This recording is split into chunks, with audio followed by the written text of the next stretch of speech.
शोलों पर भी नहीं लड़खड़ाते उनके कदम, परवरिश जिनकी ठोकरों ने की हो। दोस्तों, इन पंक्तियों को तो आपने अक्सर कहीं ना कहीं सुना ही होगा। और हमारे चैनल वेव्स वुमेन एम्पावरमेंट पर मैं कौन हूँ कि माँ वाली सीरीज़ में भी अगर आपको याद हो तो हमने आखिर में इसी से रिलेटेड कुछ बात की थी आपसे कि हमें अपने बच्चों को ये सिखाना चाहिए कि कैसे सोचा जाए, ना कि क्या सोचना चाहिए। तो इसी पर आधारित आज की कहानी हमारी है परवरिश पर। तो चलिए शुरू करें। रात के 12 बज रहे थे। उसका फोन आया। हेलो, किसी ने धीरे से हट भरे लफ्जों में कहा। हाँ बोलो, उसने भी हौले से कहा। सब तैयारी हो गई है, सुबह 4 बजे की बस है। मैंने अपने कपड़ों का बैग तो पैक कर लिया, बस पैसे और गहने लेने हैं। अपने सब डॉक्यूमेंट भी ले लेना, हो सकता है दोनों को नौकरी करनी पड़े। नया घर और संसार जो बसाने जा रहे हैं। तुम खुश तो हो ना? हाँ हाँ, मैं बहुत खुश हूँ। अभी इतनी बात नहीं कर सकती, सब लोग काम कर रहे हैं। मैं ना सब कुछ पैक करके तुम्हें कॉल करूँगी। ओके ओके ओके, मैं तुम्हारा बाहर वेट कर रहा हूँ, ठीक है? हाँ ठीक है, फ़ोन काटो जल्दी। उसने सबसे पहले माँ की अलमारी खोली और उसमें से गहनों का डब्बा निकाला। अपने लिए बनवाया गया मंगलसूत्र बैग में डाला, अंगूठी और झुमके पहन लिए। चूड़ियों का डब्बा उठाकर बैग में फटाफट डाल ही रही थी कि तभी माँ की तस्वीर धड़ाक से नीचे गिर जाती है। अरे बाप रे, ये क्या कर दिया मैंने? माँ की तस्वीर गिरा दी। फिर उसे याद आया कि माँ की बरसों की इच्छा थी सोने का चूड़ा पहनने की, मगर जब पापा की एरियर मिला तो जो चूड़ा बनवाया गया था वो माँ ने ये कहकर उसको संभाल कर रख दिया कि जब सम्राट इंजीनियरिंग करके नौकरी में लग जाएगा तब खूब सारे बनवा लूँगी। अभी तो तेरी शादी के लिए रख लेती हूँ। मेरी लाडो बेटी, कितनी सुंदर है मेरी बेटी, एकदम गुड़िया की तरह, किसी की नज़र ना लगे। उसने तस्वीर वापस अलमारी में रखी और चूड़ा बैग में रख लिया। बस माँ की उन बातों को याद करते बैग पैक करने में कुछ ठीक सा नहीं लग रहा था। अब बारी थी नकदी की। घर में 75,000 पड़े थे। पापा कल ही बैंक से एजुकेशन लोन लेकर आए थे। सम्राट का आईआईटी का दूसरा साल जो चल रहा था।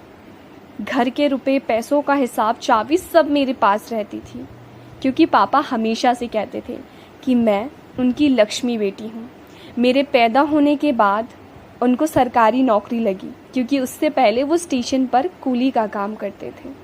वो हमेशा मुझे भाग्य की बेटी लाडो कह के बुलाते थे।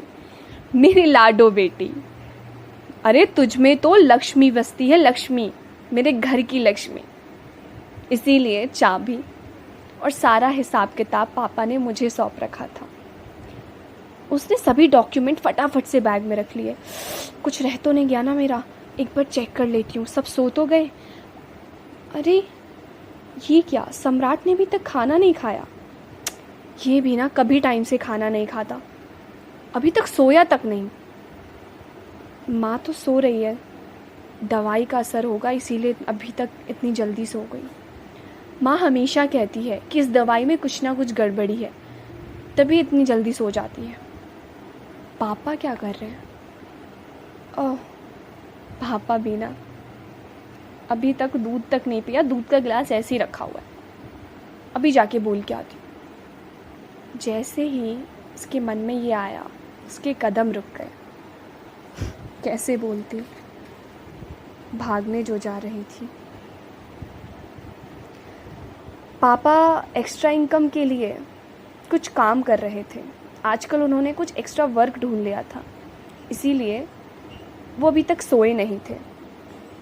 फिर उसने धीरे से अपने कमरे का दरवाज़ा खोला और उसको फ़ोन लगाया। सब अपने काम में व्यस्त हैं, रास्ता साफ है, मैं बस निकलने ही वाली हूँ और तुम्हें फ़ोन करूँगी। अच्छा, तुमने गहने और पैसे तो रख लिए ना? हाँ, ले लिए। तुम बार बार गहनों और पैसों का क्यों पूछ रहे हो? मैंने कहा ना ले लिए। अरे बाबू, इसीलिए ना कि नया घर संसार बसाना है, नई जगह जाते काम थोड़ी मिल जाएगा।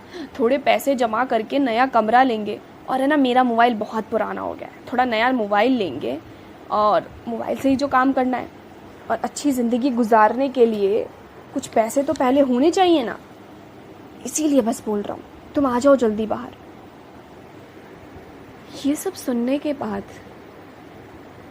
मेरे कदम रुक गए।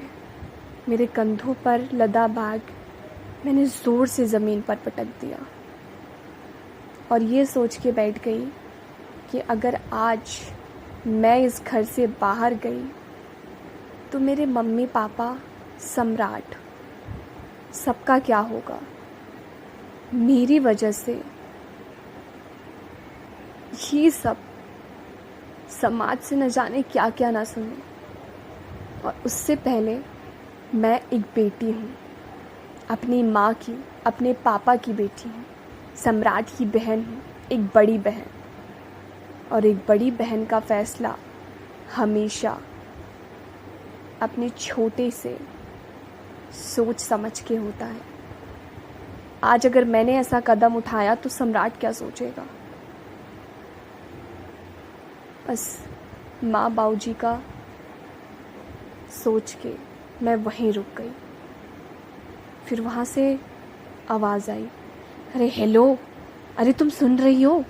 अरे मैं तुम्हारा इंतज़ार कर रहा हूँ, बाहर जल्दी आओ। हेलो, मैं नहीं आऊँगी। अगर तुम्हारे अंदर इतनी हिम्मत ही नहीं कि तुम मुझे अपने पैसों का कमा के खिला सको, तो फिर तुम किस बात का प्यार करते हो? अगर तुमको सिर्फ मेरे ही पैसे चाहिए, मेरी ही कमाई चाहिए, सब कुछ मेरे ही घर से चाहिए, तो तुम हो किस बात के? मुझे माफ़ करो, मैं नहीं आ रही, मैं जा रही हूँ अपने बाबूजी के पास। अरे तुम पागल हो गई हो?